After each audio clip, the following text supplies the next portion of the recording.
en la Seigneur,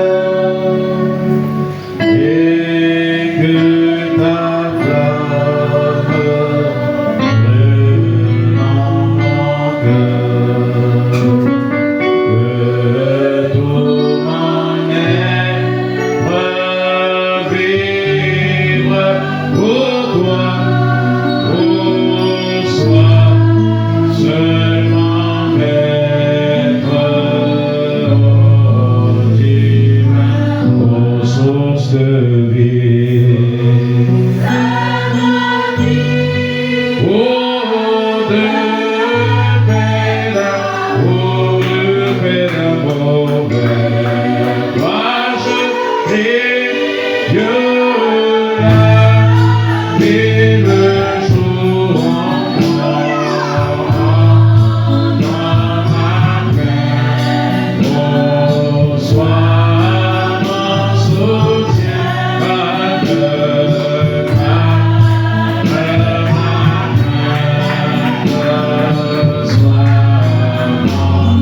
oh, et source de vie, source de vie, de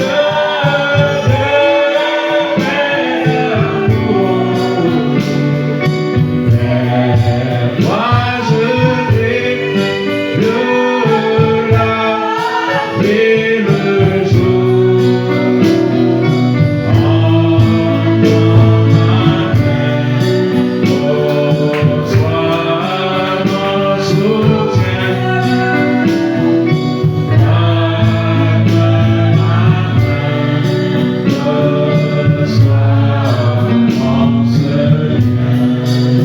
Dieu bien-aimé, toi le Dieu de William Marion Branham, toi notre Dieu, toi qui ne changes pas, toi qui nous as encore réunis, Seigneur, ô Dieu, cet après-midi.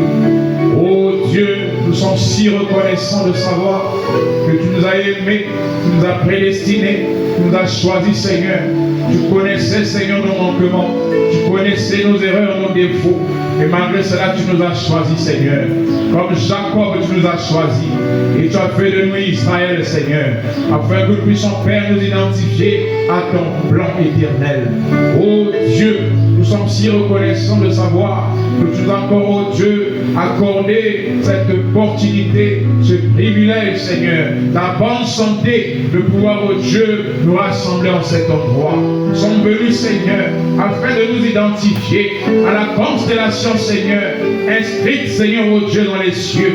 Oh Père éternel, avant que nous venions sur la terre, tu nous avais vu, oh Dieu, rassembler, Seigneur, et nous nous identifions, oh Dieu, Père, ce rassemblement, Seigneur.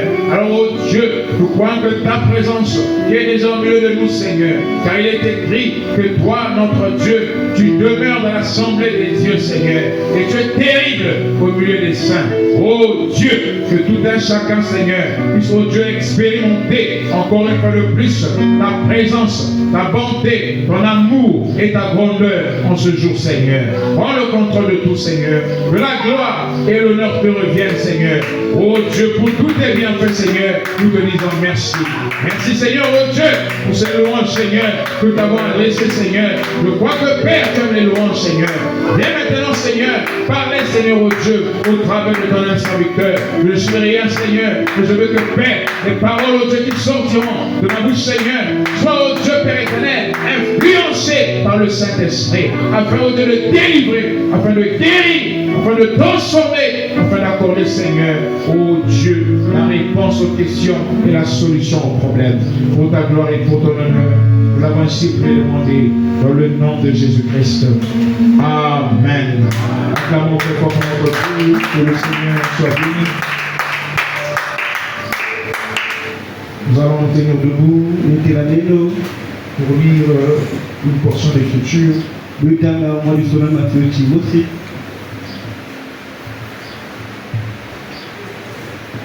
Nous prenons Matthieu, Matthieu chapitre 2. On va sauter quelques versets. On lit à partir du verset 1. Jésus étant né à Bethléem, en Judée, au temps du roi Hérode, voici des mages d'Orient arrivèrent à Jérusalem et dirent: où est le roi des Juifs qui vient de naître? Car nous avons vu son étoile en Orient et nous sommes venus pour l'adorer. Le roi Hérode ayant appris cela fut troublé et tout Jérusalem avec le Dieu. Il assembla tous les principaux et les scribes du peuple et il s'informa auprès d'eux où devait naître le Christ. Amen. Nous allons au verset 9. Après avoir entendu le roi, ils partirent. Et voici l'étoile qu'ils avaient vue en Orient marcher devant eux. Jusqu'à ce qu'ils étaient, jusqu'à ce qu'ils étant arrivés au-dessus du lieu où était le petit enfant. Elle s'arrêta. Quand ils aperçurent l'étoile, ils furent saisis d'une grande joie. Ils entrèrent dans la maison, virent le petit enfant avec Marie sa mère, se prosternèrent et adorèrent.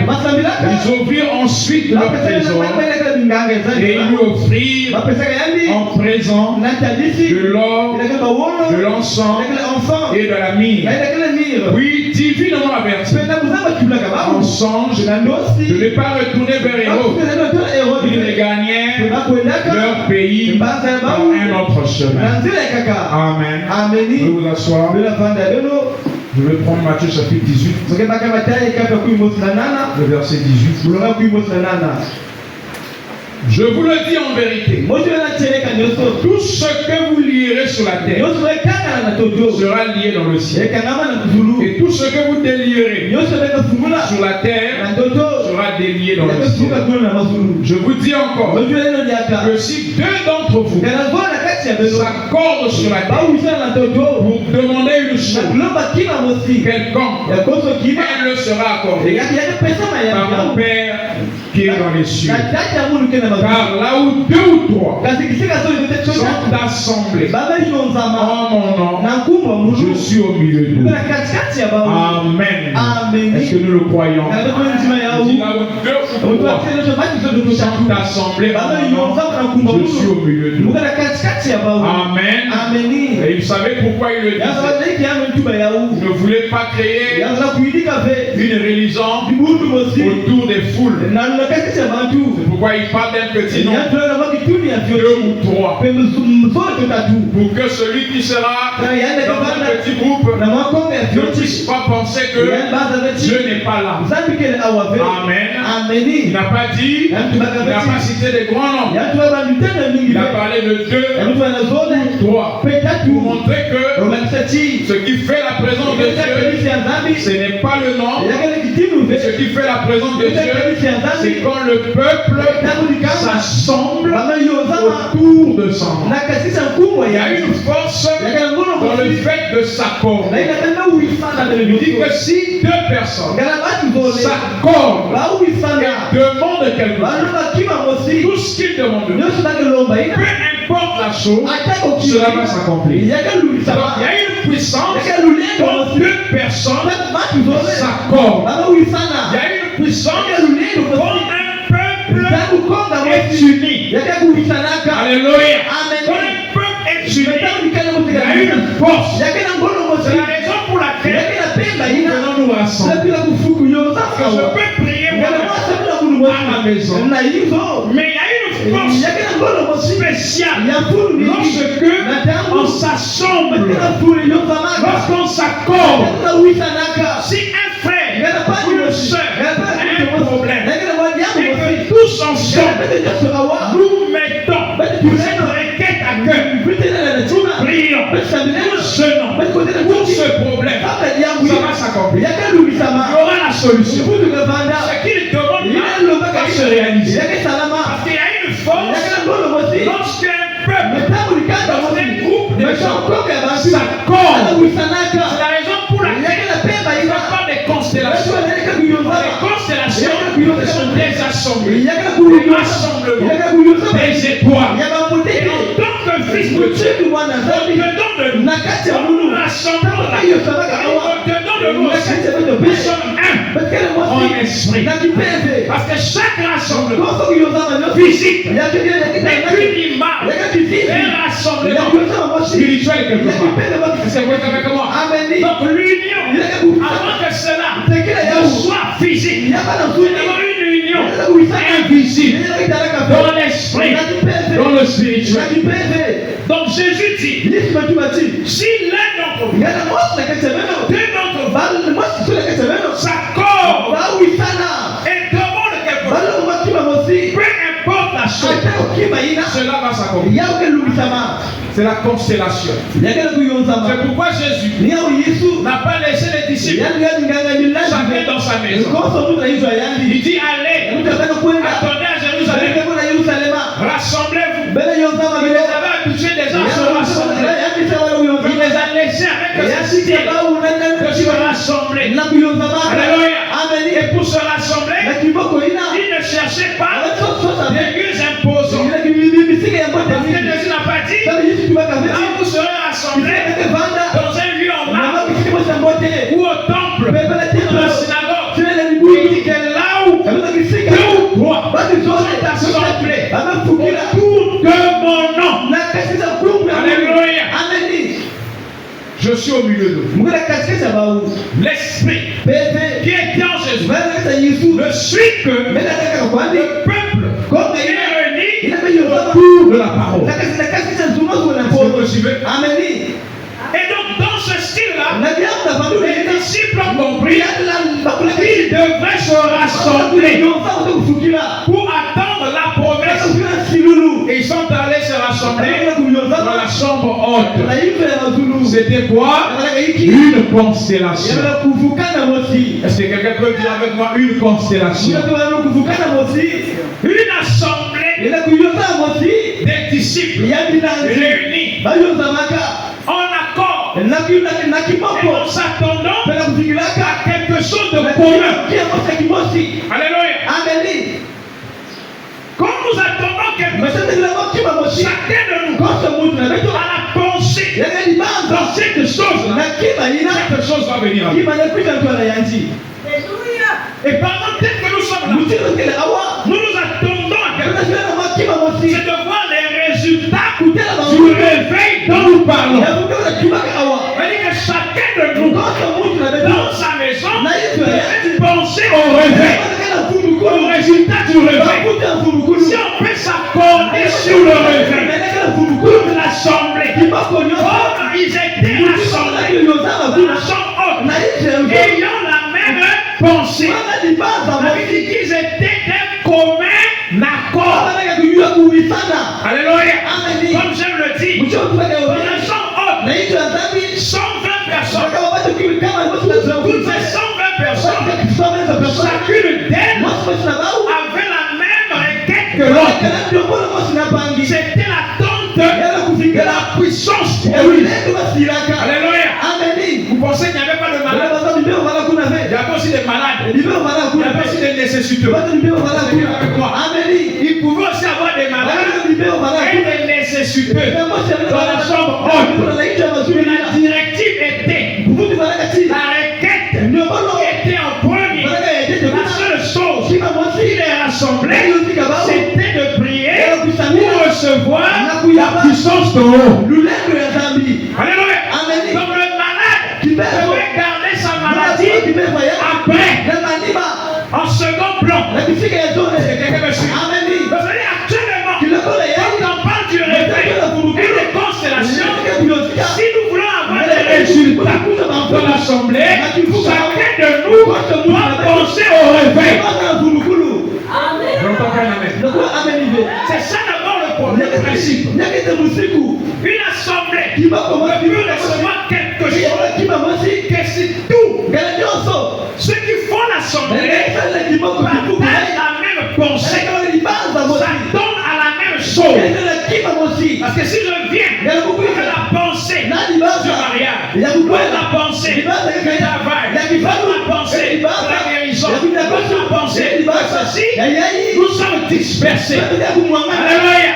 Mais un secret, quand on se rassemble, une seule cause, quand le réveil arrive, ça règle même les problèmes personnels. Alléluia. Oh, j'ai contemplé dans les malades qui étaient dans la chambre haute. Vous pensez que quand le Saint-Esprit s'est manifesté, ils étaient sortis malades? Ne mettons pas d'abord nos requêtes devant. Ayons d'abord une même pensée. Quand tu réveilles, dis Seigneur, je veux le réveil. Tu vas à la maison, Seigneur, le réveil. Seigneur, le réveil. Oublie d'abord l'argent. Oublie d'abord ces choses. Quand le réveil, entrez en toi, entrez dans ta maison, ça va aussi emmener l'argent. Amen. Quand le réveil va être déclenché, ça va aussi emmener la guérison. Alléluia. Le réveil, c'est un renouveau. Alléluia. Et le renouveau change les choses. Ça transforme les situations. Nous supposons qu'il y avait un boiteux qui était entré dans la chambre haute. Il n'est pas allé dans la chambre haute. Premièrement, pour être guéri. Il est allé pour recevoir la puissance. Et quand la puissance vient, ça règle tous les problèmes. C'est ça le secret du réveil. C'est ça le secret de s'accorder. Une constellation. Une seule pensée. Ils sont entrés dans la chambre. Mais quand ils sont sortis, certains prophétisent, certains parlent. Chacun avec une expérience individuelle, avec le même esprit. Les problèmes qu'ils avaient, chacun avait ses problèmes. Et chacun avait reçu la solution à son problème. Donc si c'est après-midi, le problème c'est la guérison. Le problème de l'autre, c'est la stabilité sociale. Le problème de l'autre, c'est le mariage. Le problème de l'autre, peu importe le problème, c'est son problème personnel. Je connais cela. Et quand il nous rassemble en tant que constellation et qu'il donne une directive pour dire réveil, et qu'on doit maintenant penser et prier pour le réveil. Alléluia. Il a déjà accordé ce réveil. Maintenant, entretenir ce réveil. En entretenant le réveil, on est en train d'attirer la guérison. On est en train d'attirer la stabilité. On est en train d'attirer le travail. On est en train d'attirer le mariage. Alléluia. Le problème, c'est de faire d'abord ce que Dieu demande. Alléluia. Et en faisant ce que Dieu fait, ce dont tu as besoin va venir à toi. Parce que Dieu sait ce dont nous avons besoin. Voilà le secret de la rassemblement. D'être accordé. D'être assemblé. D'avoir une même pensée. La constellation. Les étoiles réunies ensemble pour former une seule figure. Alléluia. Parce que quand les étoiles se réunissent, on n'appelle pas ça les constellations. On appelle la constellation. Un rassemblement d'étoiles. Elle ne forme pas plusieurs images. Quand les étoiles d'Orient se rencontrent, elles forment une certaine image. Alléluia. Comme les 7 anges. Quand les 7 anges se sont assemblés en ce temps de la fête, les 7 anges n'ont pas donné plusieurs images, mais les 7 anges ont formé l'image de Christ. Alléluia. Quand nous nous rassemblons, alléluia, il n'y a pas quelqu'un qui est au-dessus de tous ici. Chacun est dans sa position. Chaque étoile est dans sa position. Et la constellation de tout ce que nous sommes ne donne pas l'image d'un homme, mais l'image de Christ. Chaque assemblée devait refléter Christ. Alléluia. Amen. Et pour refléter Christ, il faut d'abord être en accord. Avoir une même pensée. Alléluia. Parce que si moi je viens pour me glorifier, quand tu viens pour autre chose, on ne donnera jamais la même image. Et chacun de nous va venir pour glorifier Christ. Si je viens pour glorifier Christ dans la prédication, alléluia. Parce qu'il y a des prédicateurs qui ne glorifient pas Christ. Ils glorifient le moi. Moi. D'abord aussi, s'il y a le moi, on va donner plusieurs images. Alléluia. Mais si dans la prédication, on glorifie Christ. Si dans les louanges, on glorifie Christ. Si dans nos actions, on glorifie Christ. Ça va donner une seule image. Ça sera Christ. Alléluia. Donc les constellations influencent, ont un impact dans la vie des hommes. J'ai commencé par ça. Et c'est souvent là que nous sommes aujourd'hui. Et nous avançons avec les mages. Les mages ont suivi la constellation. Chaque étoile identifiait un mage. Et chaque mage identifiait un don. Alléluia. Chaque étoile identifiait un mage. Et chaque mage identifiait un don approprié pour l'œuvre du salut. Ah, est-ce que quelqu'un avec moi? Oh, je ne sais pas si quelqu'un est déjà dans le ciel. Gloire à Dieu. Chaque étoile qui formait la constellation d'Orion était en train d'identifier un mage sur la terre. Et chaque mage représentait un don lié, qui avait un lien avec une œuvre que Dieu accomplissait sur la terre. Alléluia. Quand Dieu nous rassemble, c'est que chacun de nous représente un don approprié pour l'œuvre. Alléluia. On va parler de quoi? C'est quoi l'œuvre? L'œuvre, c'est pas ça. L'œuvre, c'est une mission. Gloire à Dieu. L'œuvre, c'est pas le bâtiment. L'œuvre, c'est la mission. Une mission. Chacun de nous est participant à une mission. Donc, chaque mage, Balthazar, Gaspard, et troisième dans le méchant, ils étaient là sur la terre au moment de la naissance de Jésus, parce qu'ils avaient un rôle à jouer. C'était quoi le rôle? De définir par leur don la mission de Jésus. L'or. Pendant que l'or, c'est la divinité. Nous avons un absolu. C'est quelqu'un avec moi. Quand vous lirez les théologiens, ils vous diront que l'or, c'est la royauté. C'est pas aussi mal. C'est pas faux. L'or, c'est la royauté. Ils vous diront que l'encens, c'est la divinité. Parce que c'est l'encens qu'on donnait comme offrande au Dieu. Et la myrrhe parle de l'humanité. Ou encore la future mort de Jésus. Et frère madame nous dit que l'or, c'est la divinité. C'est quelqu'un avec moi. Je vois que la divinité, c'est une divinité aussi royale. C'est un roi divin.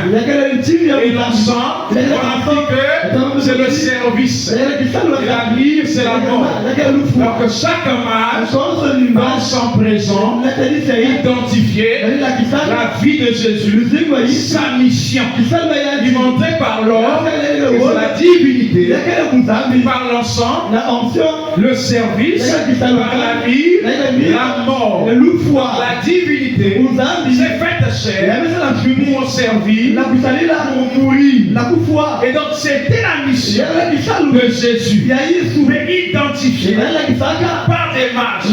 Et chaque mage avait un don approprié. Et frère madame dit que le Saint-Esprit a guidé les mages parce qu'ils avaient des dons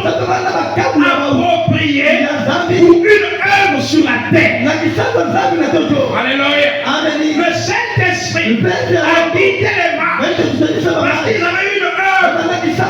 Parce qu'ils avaient les dons plus hauts.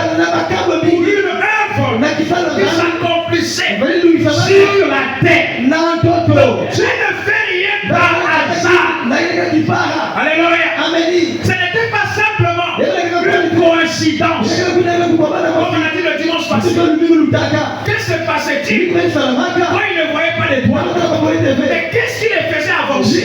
C'est parce qu'au-dedans d'eux, il y avait la profondeur de cette étoile. Au-dedans d'eux, il y avait la profondeur de la destinée qu'ils étaient en train de suivre.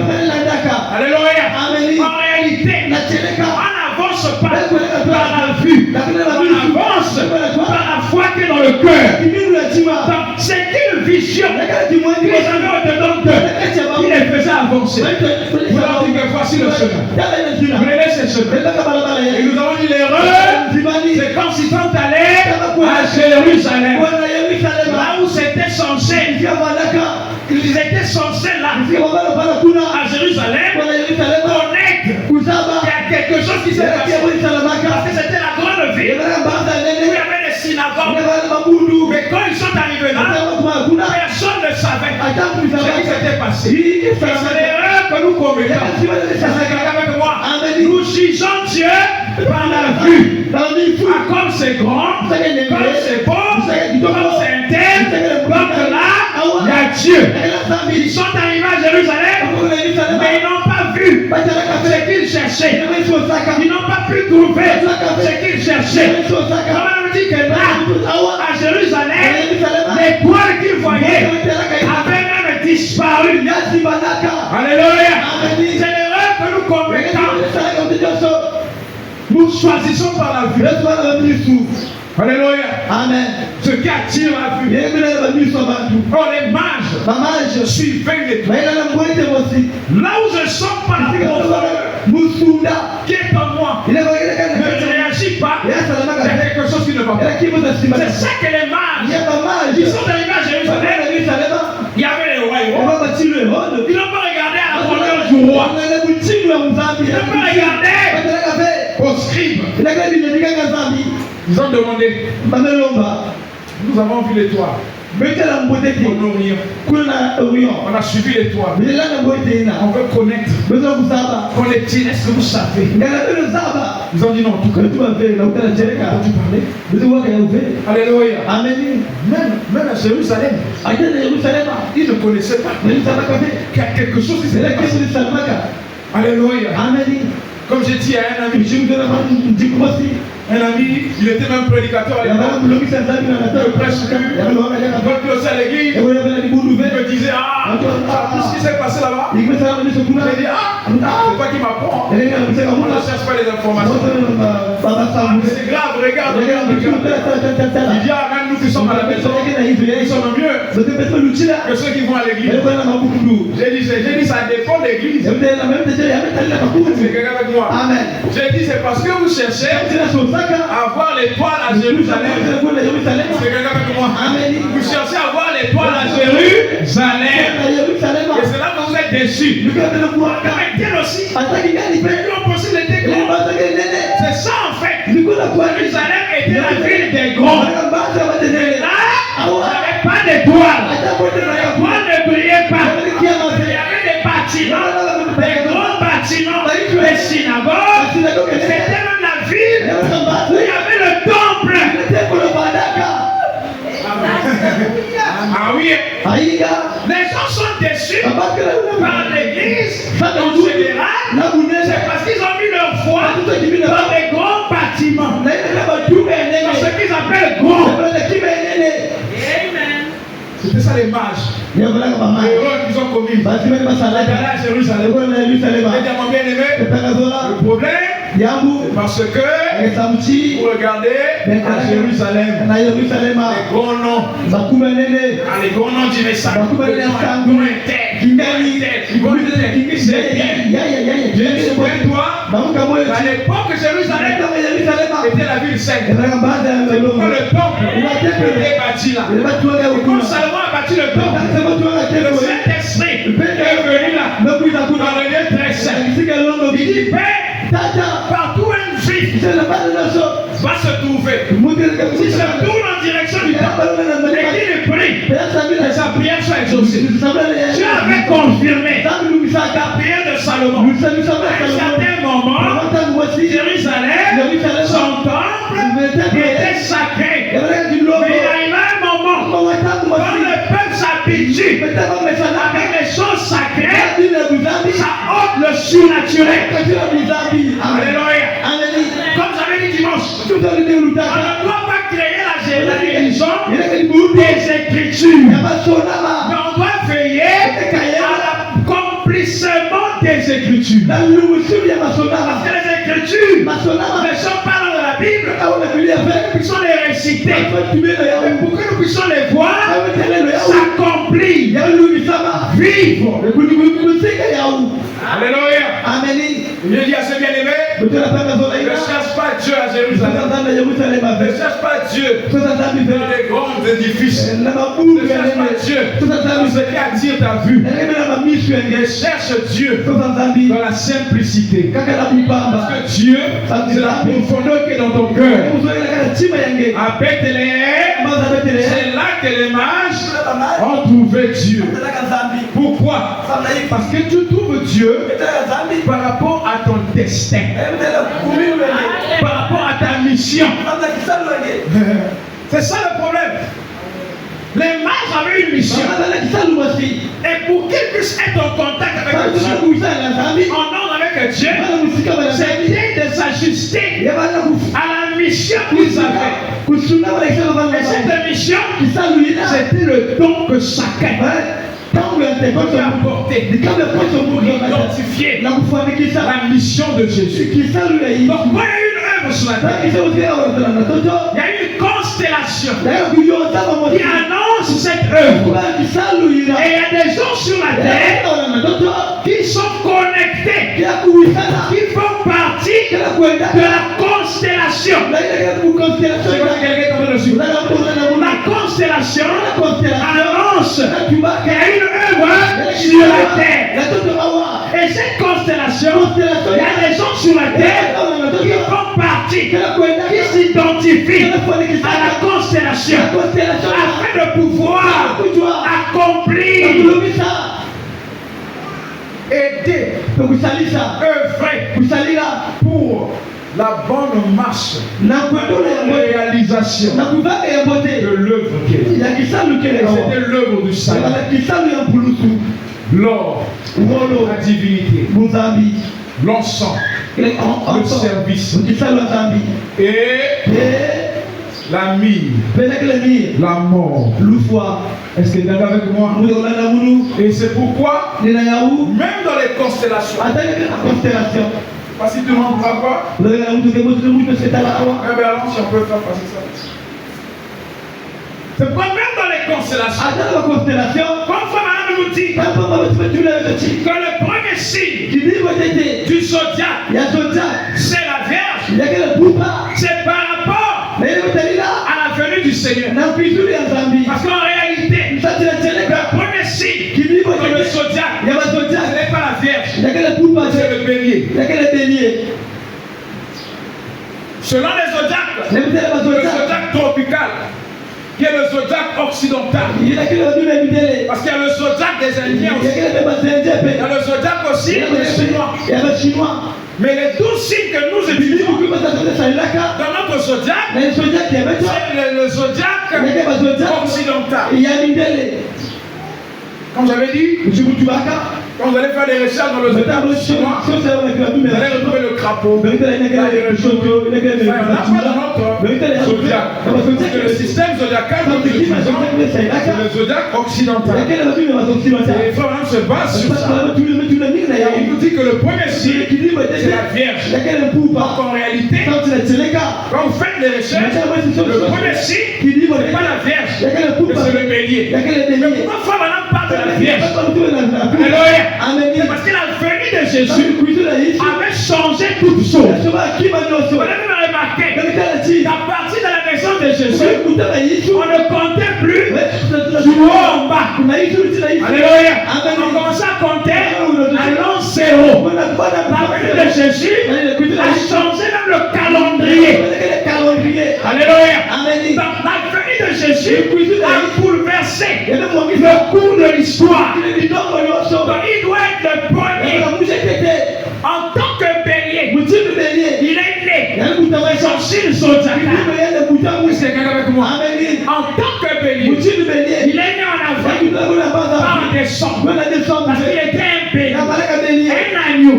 C'était son signe. Il devait être sacrifié. Il devait être immolé.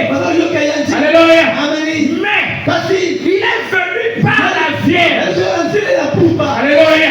Il est né par la Vierge. Gloire à Dieu.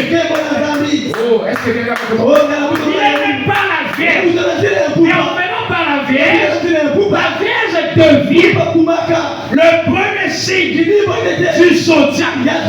Et Frère me dit, le dernier signe, c'est le lion. Oh, même les signes identifiaient la venue et la mission de Jésus. Parce qu'ils viennent par la Vierge. D'abord la Vierge. Qui est le premier signe. Après le deuxième signe, c'est la balance. Alors la balance parle du service. C'est quelqu'un avec moi. La balance c'est le service. Ceux qui sont dans les boucheries, ils ont des balances. Même dans l'argent, l'or. La balance c'est le qui ça? La balance c'est le service. Donc quand il est par la Vierge, c'est la divinité qui est venue par la femme. Alléluia. Parce que le péché est entré par la femme. La rédemption aussi devait venir par la femme. Alléluia. Le monde a été créé par la femme. Parce que la parole du commencement, c'est Dieu au féminin. On n'entend pas. Alléluia. Le premier signe, c'est la Vierge. Parce que Ève avait brisé le plan de Dieu. Le péché s'était fait. La rédemption se devait venir par la femme. La divinité se manifestant sur la terre au travers de la femme afin de servir la balance. Et le troisième signe, c'est le scorpion. Or le scorpion est de la famille des serpents. C'est pourquoi on parle de l'aiguillon de la mort.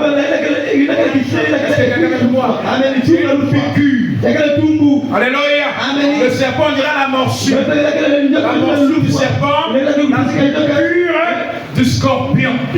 Donc le scorpion ici parle de la mort. Parce que Jésus a été crucifié à la croix comme étant malédiction. Comme étant le scorpion. Comme étant le serpent. Est-ce que quelqu'un avec moi? Amen. Donc de la Vierge qu'il est né, il vient pour servir. Et il vient servir, il termine à la croix. Il est devenu malédiction. Scorpion. C'est identifié. Parce que Moïse a dit, le même, Jésus lui-même a dit, le même que Moïse éleva le serpent des rameaux dans le désert. Le fils de l'homme, il faut que le fils de l'homme le serpent des reins dans le désert, Jésus à la croix. Il est devenu malédiction pour vous et moi, afin que nous devenions bénédiction, afin que nous retournons dans la communion avec Dieu. Alléluia. Et donc il est devenu malédiction. Et après le scorpion, quand il ressuscite, on nous parle de notre signe, qui est le quatrième. C'est aussi le Sagittaire. Est-ce que quelqu'un avec moi? Dans le Sagittaire, c'est une flèche qui monte. Quand vous lancez la flèche, elle finit tout par redescendre. Alléluia. Après qu'il soit mort, c'est quelqu'un avec moi. Jésus est ressuscité. Il est monté. Et il est redescendu le jour de la Pentecôte. Le Sagittaire. C'est quelqu'un avec moi. Les autres zodiaque parle de sa mission. Au fur et à mesure, on va commencer. On va même montrer les âges de l'église dans les zodiaques. Jusqu'à l'âge du lion. Parce que l'âge du lion termine. Là, nous voulons simplement montrer les signes du zodiaque par rapport au don s'approprier des mages, la divinité au service pour mourir. Pourquoi il devait mourir? Parce qu'il n'y a pas de vie sans la mort. Le secret de la vie, c'est la mort. Même la nouvelle naissance, il va mourir en soi. Alléluia. Jésus a dit, si le grain de temps elle ne meurt, cela ne peut pas se réveiller. Pour qu'il y ait la vie de l'église, Jésus devait mourir. Alléluia. Que tu aies la vie en toi, il va mourir en toi-même. Amen. La mort, alléluia, produit la vie. Gloire à Dieu. Et le secret de la vie est dans la mort. Parce que le secret de la vie qui est dans la mort, c'est la résurrection. C'est pas il seul le pouvoir de donner ma vie et de la reprendre. Gloire à Dieu. Donc il fallait la mort pour que la vie soit restituée. Quelle vie? Cette vie que Dieu voulait qu'Adam puisse vivre. Adam a vécu l'image. Et cette vie avait été ôtée. Il y a eu la mort, la séparation entre Dieu et l'homme. Parce que la mort, c'est la séparation. Pour amener la vie, il fallait que Jésus meure. Parce que pour que vous puissiez avoir le remède à la mort, il faut la mort. Gloire à Dieu. Pour tuer un microbe, il faut un autre microbe. Est-ce que vous le savez? Pour tuer quelque chose d'une certaine nature, il faut la chose de la même C'est comme ça que la nature a été faite. Donc la mort fut introduite par la femme, la rédemption, qui est la vie. C'est par la mort que le péché fut introduit. C'est par la mort de Jésus que le péché doit être enlevé. Alléluia. Donc sa mission était là. Dans les zodiaques. En tant que bélier, il était l'agneau de Dieu. Mais il devait venir par la vierge. Parce que la femme joue un rôle très important dans la rédemption. Alléluia. Amen. Parce que le côté faible est utilisé par la force de Dieu. À prêcher la force parfaite de Dieu. Par la faiblesse parfaite. Alléluia. Pour qu'il y ait le péché, il fallait une faiblesse. C'était la femme. Pour qu'il y ait la rédemption aussi, il fallait une faiblesse. La femme. Alléluia. Donc le premier signe, c'est la Vierge. Il vient par la Vierge servir la balance pour mourir la mie qu'on lui avait donnée et aussi le scorpion dans les zodiacs. Tout cela typifiait sa venue. Donc il s'identifiait dans les zodiacs et sur la terre il y avait des dons appropriés. J'aime ce que faut dire. Le Saint-Esprit les a guidés tout au long du voyage depuis l'Inde. L'autre était en Perse. Et l'autre qui quittait l'Afrique. Et quand même tous quittaient des endroits différents. Ils devaient représenter les peuples de la terre. Mais le Saint-Esprit leur a gardé parce qu'ils avaient une mission à atteindre. Ils avaient des dons appropriés. Quand tu as quelque chose de Dieu accompli aussi longtemps que vous n'atteindez pas ce but. Amen. Je peux entendre un amen. Amen. Raison pour laquelle il est très important. C'est par là qu'on a vu terminer le dimanche.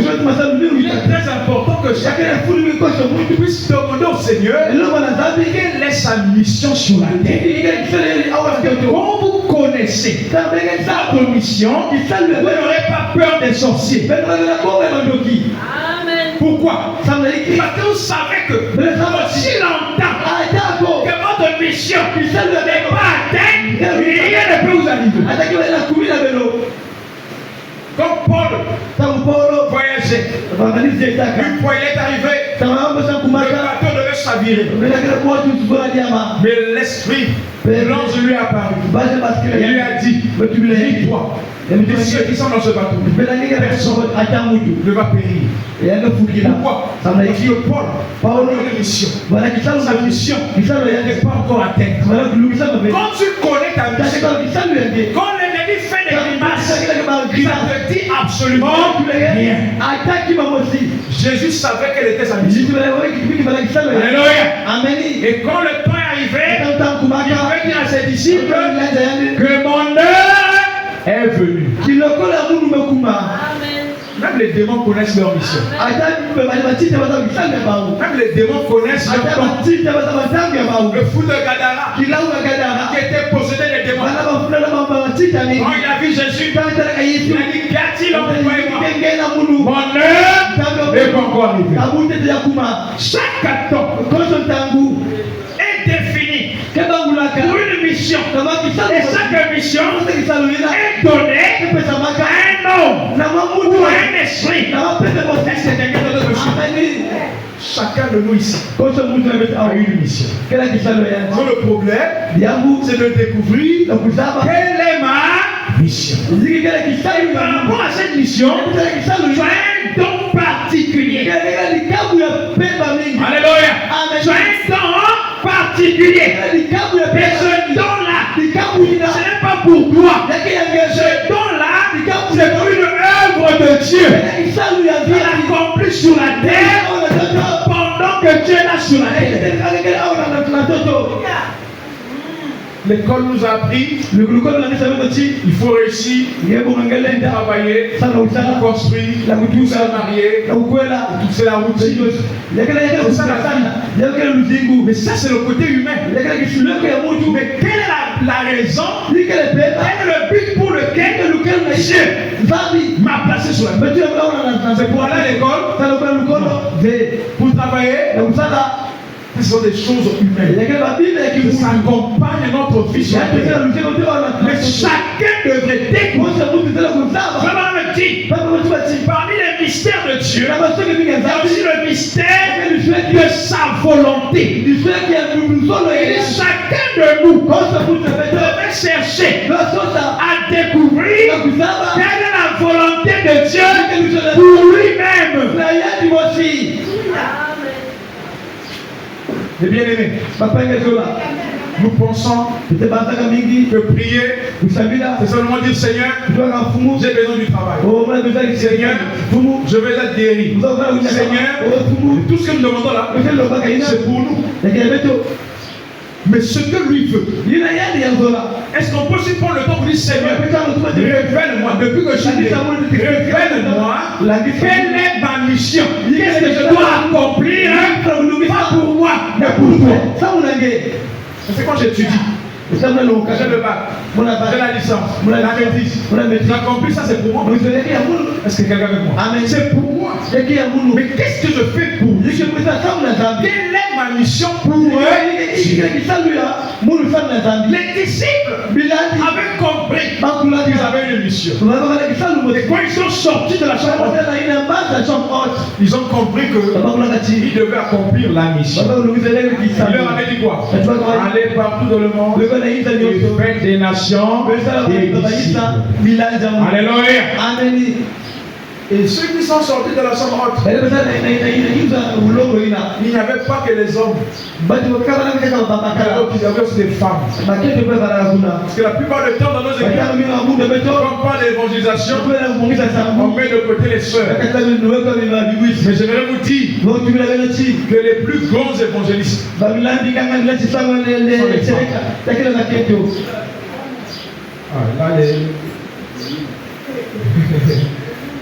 les plus grands évangélistes sont les femmes. Quand Jésus est ressuscité, la nouvelle a parcouru la Judée et les autres pays. Ce n'était pas par les disciples, c'était par les femmes. Et les premières personnes à qui il a apparu, c'était les femmes. Est-ce que quelqu'un avec moi? Amen. Pourquoi Jésus, quand il ressuscite, il apparaît à Marie de Magdala? Pourquoi il n'a pas apparu d'abord à Pierre? Est-ce que quelqu'un avec moi? Amen. Pourquoi à Marie? Pensez que c'est un hasard. On ne doit pas tout spiritualiser. On spiritualise souvent, ouais. Laissons d'abord le type. Laissons d'abord la chose. Pourquoi la femme? J'ai dit tout à l'heure que la femme a une grande responsabilité. Alléluia. Amen. La femme enseigne mieux que l'homme. Oh, je passe le temps aux gens spirituels. La femme enseigne mieux que l'homme. Amen. Ce que nous vivons dans l'église, nous respectons un principe. On a dit on ne permet pas à la femme d'enseigner. On a dit que la femme peut enseigner. On ne lui permet pas. Amen. Amen. Est-ce que vous êtes avec moi? Amen. On ne lui permet pas d'enseigner. Selon les lois d'église. Et comme on suit dans le de Paul, on ne permet pas à la femme d'enseigner. C'est un principe. Par rapport à une certaine cause. Parce qu'il est dit que ce n'est pas l'homme qui séduit, c'est la femme. Alors on ne permet pas à la femme d'enseigner. C'est comme un châtiment. Il est tombé sur elle. Mais si on met une femme enseignée, bien qu'elle va le faire hors de la volonté parvenue de Dieu, elle va piétiner le principe. Mais le résultat qu'elle aura sera même plus que les autres. Amen. Amen. Amen. Donc Jésus apparaît et elles ont témoigné. Si les gens ne peuvent pas monter ici, vous crois qu'elles peuvent témoigner. Elles sont allées. Alléluia. Si la femme ne sait pas garder le secret, alléluia. Oh my. Et cette qualité-là, Dieu aime ça. Quand Dieu fait quelque chose, un homme peut garder. La femme ira dire à sa voisine, tu sais ce qui s'est passé. Si on peut utiliser ça, si la femme peut utiliser ça pour la gloire de Dieu, elle fera des grands succès.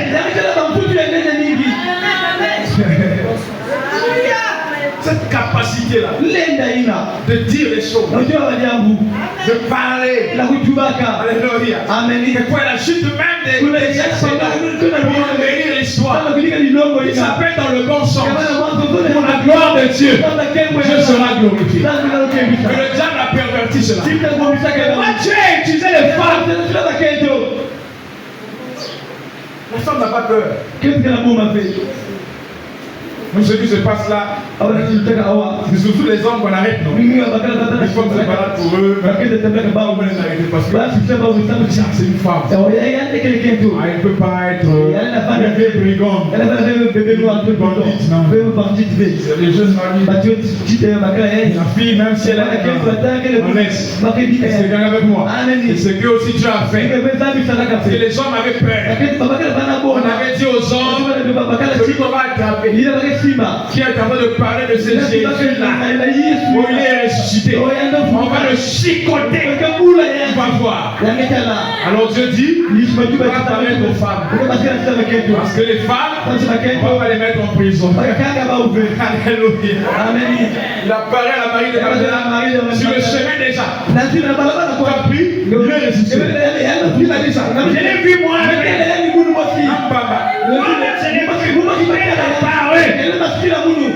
Il arrive à dire à Pierre, il est ressuscité. Est-ce que c'est vrai? En tout cas, vous croyez ou pas? Moi je dis ce que je dis. Elle est encore partie. Alléluia. La femme a cette capacité d'entraîner les gens à voir Dieu. Amen. Je donne un autre exemple. Jésus au puits. Amen. Avec la femme samaritaine. Une prostituée. Elle avait en elle un ministère d'évangélisation. D'évangéliser, pas monter autour de la chaîne. L'évangélisation, c'est apporter la bonne nouvelle. Quand tu exhortes dans le marché, quand tu exhortes dans le quartier, quand tu témoignes, tu es en train d'évangéliser. Et son ordre avec Dieu. Ce qu'on a interdit, c'est prendre l'autorité ici. La parole devant plusieurs personnes prendre l'autorité. Est-ce que quelqu'un avec moi? Amen. Jésus au puits. Quand il a été touché, il se voit. La femme voit vite. La femme voit vite. C'est pourquoi frère Branham dit, si vous voulez voir une église spirituelle, regardez du côté des sœurs. La femme est sensible. Amen. Oui, même les tronches. Quand l'ancien va se dégager, les hommes vont piquer. C'est énorme, je peux pas. La plupart des hommes, ils partent où c'est les femmes. Est-ce que quelqu'un avec moi? Amen. Elle a été faite d'un vase aussi. Et cette faiblesse-là est une force. Cette faiblesse est une force. Faites attention. Quand une femme est spirituelle, faites attention. Quand une femme est sorcière,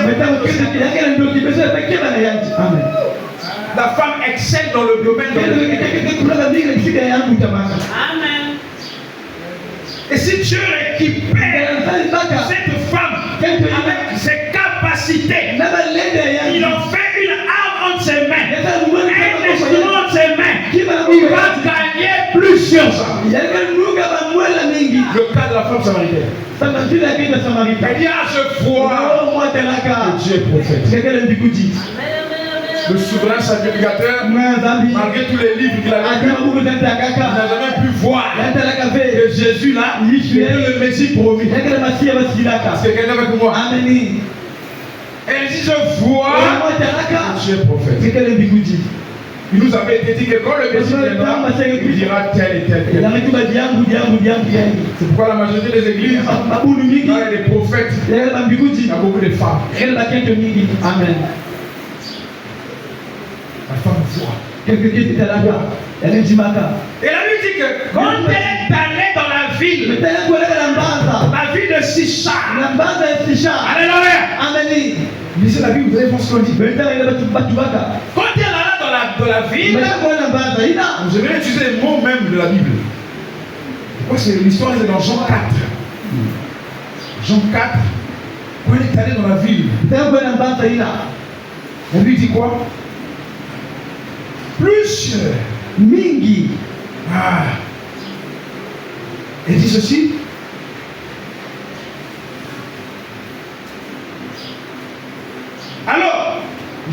verset 28. Alors la femme ayant laissé sa cruche, s'en alla dans la ville et dit aux gens. Vous écoutez ça? Qui c'est? La femme.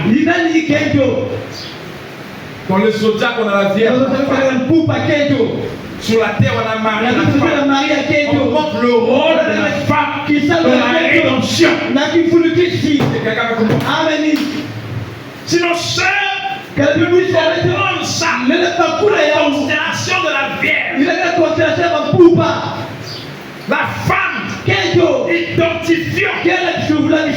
S'identifiant dans l'œuvre de Dieu. Cette femme-là, elle alla dans la ville. Elle a dit quoi? Alors la femme ayant laissé sa cruche, s'en alla dans la ville et dit aux gens, venez voir un homme qui m'a dit ce que j'ai fait. Ne serait-ce point le Christ? Alléluia. Ils sortirent de la ville et ils vinrent vers lui. Pendant ce temps, les disciples pressaient de manger. Disant à Rabbi, mange. Oh, il y a une version là, si ce n'est pas Jean, c'est peut-être Matthieu. Là, on donne la suite. On nous montre que une grande partie des gens de la ville crurent au témoignage de la femme. Ah, ça y est, là, le verset 39. Plusieurs Samaritains de cette ville crurent en Jésus à cause de cette déclaration formelle de la femme. Il m'a dit tout ce que j'ai fait. Oh, alléluia. Si nos sœurs peuvent témoigner ce que Dieu a fait en ce temps de la vie, ce que Dieu a fait dans leur vie, ce que Dieu fait, ce que Dieu a accompli, plusieurs croiront. Encore pas d'amen de ça.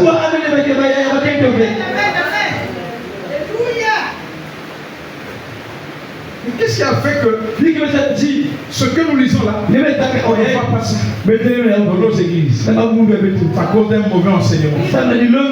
On a étouffé la femme. C'est quelqu'un avec moi. La femme, quand elle est bien enseignée, elle fait son travail. On l'a étouffé.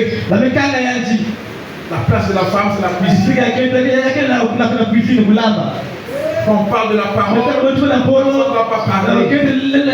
C'est pourquoi nos sœurs aussi ne s'intéressent pas à lire, à écouter les bandes. Ce que c'est l'enseignement. Donc en réalité, la femme doit être bien enseignée pour enseigner les enfants. Pour dire qu'un évangile de la femme, c'est le 5e évangile. Alléluia. Merci. Il dit que c'est le 5e évangile. Parce que Moïse, qu'il a enseigné ce qu'il était, ce qu'il devait faire, c'était sa mère, une femme, pas son papa, sans sa mère.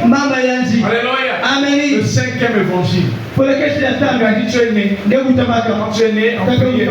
Mon Père et toi nous avons prié que Dieu envoie un libérateur. Nous avons envoyé un signe lors de ta naissance. Et quand tu es né, on t'a placé dans une corbeille. Parce qu'on a commencé à persécuter les enfants. C'est quelqu'un avec moi. Et tu es venu dans ce palais. Ce n'est pas pour hériter des l'Égypte, mais c'est pour être le libérateur des enfants d'Israël. L'enseignement de la mère de Moïse. C'est quelqu'un avec moi. C'était le 5e évangile. Un évangile surnaturel. Moïse a reçu cela. Et là, on dit enseigner les enfants selon la voie qu'ils doivent suivre. Et quand ils seront grands, ils s'en souviendront. Moïse a vécu comme un Égyptien. Et quand il est devenu grand, l'évangile qu'il recevait, quand il était enfant, cet évangile est revenu à lui. Alléluia. C'est ce qui faisait en sorte que quand Pharaon regardait Israël comme des esclaves, Moïse les regardait comme des fils du roi, comme des princes. C'était à cause de l'enseignement de malongi ya mama ya Les nzimbi. femmes ont une vraie relation. Nos sœurs prennent leur place. Est-ce que je peux dire amen? Amen.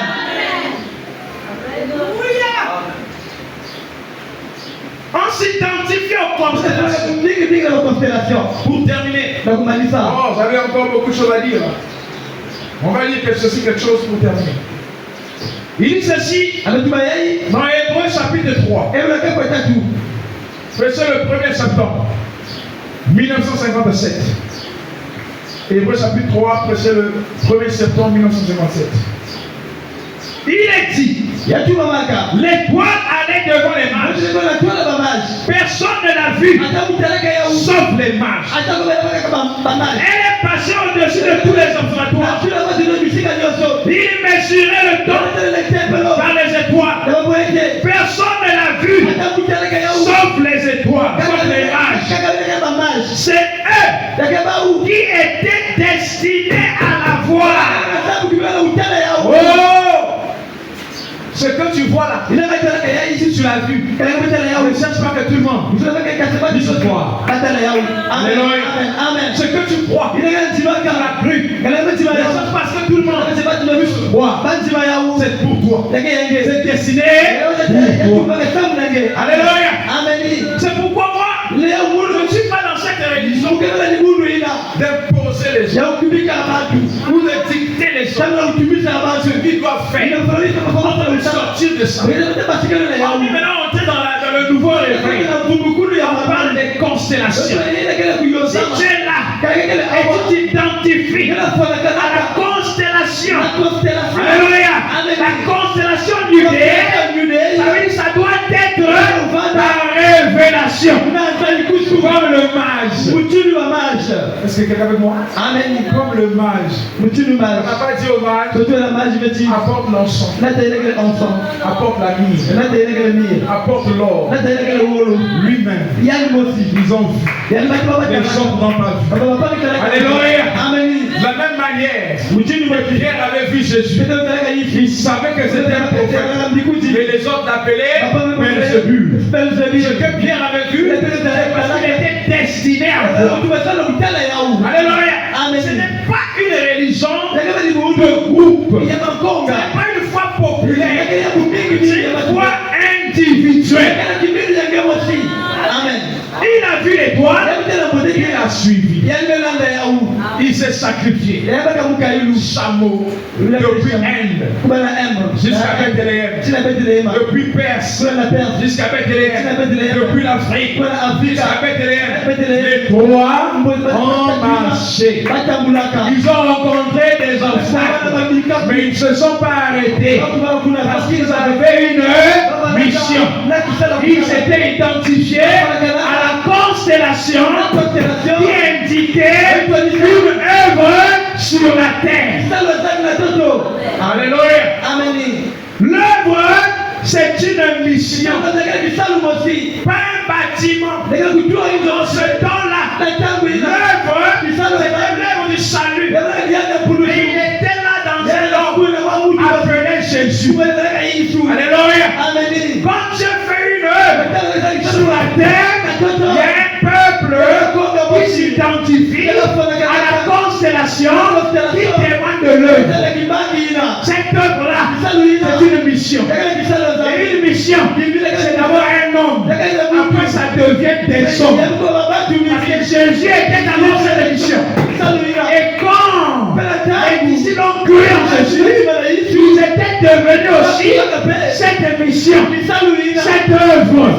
Et on ne disait pas, fais ceci, fais cela. Quand on devient la mission, on devient avec la mission, on est guidé dans le Saint-Esprit. On ressent les besoins de l'œuvre. On ressent les besoins de l'œuvre. On devient un avec l'œuvre. On s'identifie à l'œuvre. On ressent les besoins de l'œuvre. Alléluia. Amen. Parce que tu deviens un avec la chose. C'était leur destinée. Ce n'était pas pour les autres. Ils se sont identifiés à la constellation. Alléluia. Nous voulons des croyants qui sont dans la constellation, qui témoignent de l'œuvre. Quelle est notre œuvre? Quelle est notre mission? Est-ce de construire un stade? De rassembler des milliers de gens? Ça, c'est la mission des églises. Mais nous avons une mission au-delà de ça. On peut construire. C'est pas ça la mission. C'est bien avec moi. On peut construire. On peut bâtir. Notre mission est quelque chose de grand. C'est quoi? Notre mission, c'est d'enseigner. C'est d'apprendre aux gens que Dieu a restauré ses enfants. Et ces enfants doivent reprendre l'autorité sur la terre. Amen. Ma mission, c'est d'enseigner les gens. Nous sommes là. Alléluia. Nos enfants, nous-mêmes, c'est d'enseigner afin que de ce petit groupe s'accomplisse ce que Dieu a prévu pour ce temps. Qu'est-ce qu'il a prévu pour ce temps? On termine avec ça. Il a prévu quoi pour ce temps? Il dit ceci dans l'adoption. Au paragraphe 76. Alléluia. Écoutez. Quel est le but de l'œuvre? Quand on dit soutenir l'œuvre, c'est pour ce but-là. Et ce que je vais vous dire ici, vous allez peut-être le trouver vraiment dur à avaler. Mais savez-vous que les hommes qui sont des fils de Dieu, qui sont des dieux amateurs, combien savent ça? Combien savent que Jésus l'a dit? Jésus a dit, votre loi est le même de tout et que vous êtes des dieux.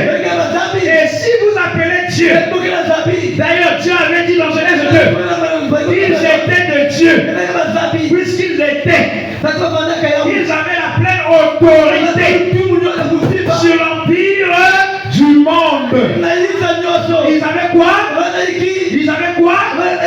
La pleine autorité sur l'emprise du monde. Et c'est d'accord avec moi? Oh, ils savaient. Et après ils ont perdu ça. Alors quelle est la volonté de Dieu pour les croyants aujourd'hui? Quelle est la raison pour laquelle je négocie? Ce n'est pas pour que on fasse un nom pour la plus grande église de ce ça, ce sont des objectifs ou des motifs de la religion. Mais nous allons au-delà. Je veux que de ce ministère et de cette œuvre sortent des grands qui vont prendre le contrôle du monde. Parce qu'on les a enseignés qu'ils doivent être petits et laisser les formations diriger. Est-ce que quelqu'un avec moi? C'est ce que l'Église a enseigné. Et ma mission, c'est d'annoncer le royaume. Et le royaume, c'est la puissance que Dieu a pour répondre le contrôle de la terre. Alléluia. Et c'est ça qui fait peur aux églises. Oui. De la même manière que avait la pleine autorité sur le monde. Je crois que les croyants peuvent diriger les nations.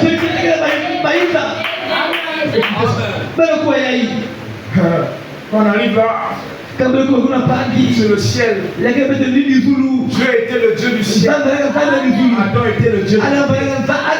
Adam est restauré. Il doit reprendre le contrôle de la terre. C'est ça la mission du Dieu. C'est ça le nouveau Dieu. Et ce nouveau réveil, on a compris que ce n'est pas simplement pour avoir un bon bâtiment. Non. C'est condition qu'on a des bons cultes. Le but, c'est que notre intelligence Il y a des gens qui doivent diriger le monde. Ceux qui ont reçu le message de l'heure. J'entends pas d'amen. Les gens ne croient pas. On peut faire la promotion. Non, ils sont rien. Pour la rédemption, ça peut être le pouvoir de prendre le contrôle. Ils avaient. Et il a perdu sa position de Dieu. Il a perdu sa position de fils. Il a perdu son empire. Et Satan a pris le pouvoir. Mes frères, nous attendons les manifestations des fils de Dieu. Alléluia. Qui va revenir reprendre le pouvoir. J'ai dit au début, si on ne s'accorde pas, si tous on ne croit pas ça, on ne verra jamais ça. Amen. Pendant qu'on dit ça, c'est la vérité. Chacun de nous devait croire ça. Accepter que les fils de Dieu, ils devaient venir pour se manifester.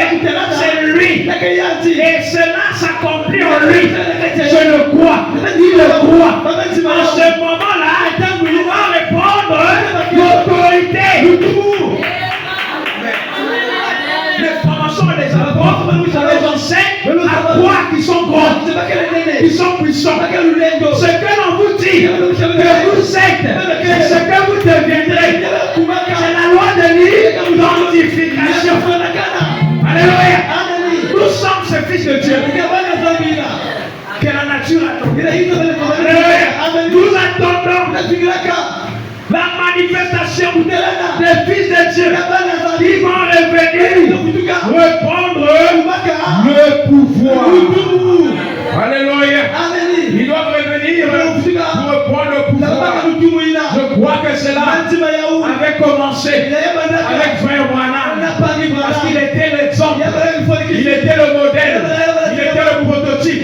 C'est pourquoi il avait dit ce que vous voyez s'accomplit potentiellement dans le ministère, s'accomplira. Est-ce que quelqu'un veut croire? Je crois que c'est la saison. Je crois que c'est le moment.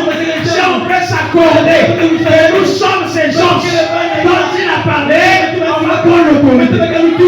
Alléluia. Parce qu'au commencement, on nous avait créé pour dominer.